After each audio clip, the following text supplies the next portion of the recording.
is John Bunn. He spent 27 years wrongfully convicted of murder. I'm an innocent man, Your Honor, and I have always been an innocent man. While living in Brooklyn, New York, Bunn was only 14 years old when he was arrested by NYPD detective Louis Scarcella. Bunn later spent 16 years behind bars and then 11 years out on parole, where he still fought to prove his innocence. Then finally, his conviction was overturned based on the wrongdoing of Detective Scarcella and the fact that there wasn't even probable cause to arrest Bunn in the first place. I want y'all to know that y'all convicted and had a wrong man in prison. And after 27 years of fighting to clear his name, he is finally exonerated. I want to say thank you, Your Honor, because in 27 years, I've been fighting for my life. But before he leaves the courtroom, he has a moment with the judge.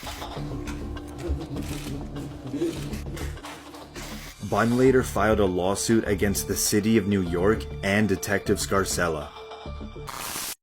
This is David Ranta. He spent 22 years behind bars for a murder he did not commit. In Brooklyn, New York, Ranta was arrested by Detective Louis Scarcella. Yes, this is another wrongful conviction that's connected to Scarcella.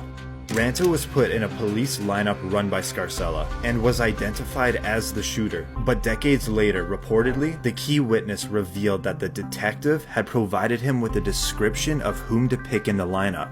There was no physical evidence linking Ranta to the killing, and the evidence presented to the jury was allegedly fabricated. Ranta was then convicted and sentenced to 37.5 years to life in prison.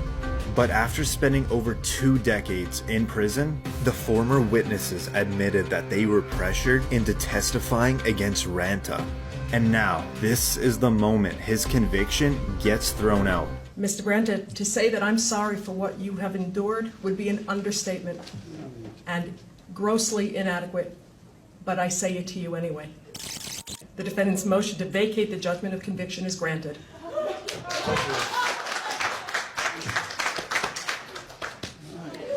After his handcuffs were removed, he hugged his family.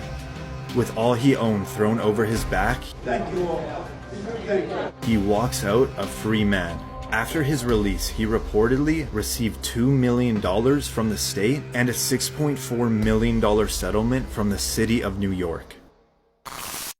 This is Susan Mellon. She was sentenced to life in prison without parole, based on an untruthful testimony.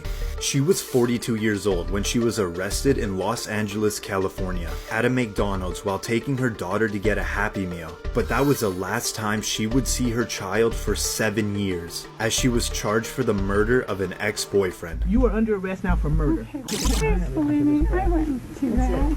Mellon's conviction was based solely on an informant who claimed that Mellon had confessed the killing to her. She was imprisoned for a total of 17 years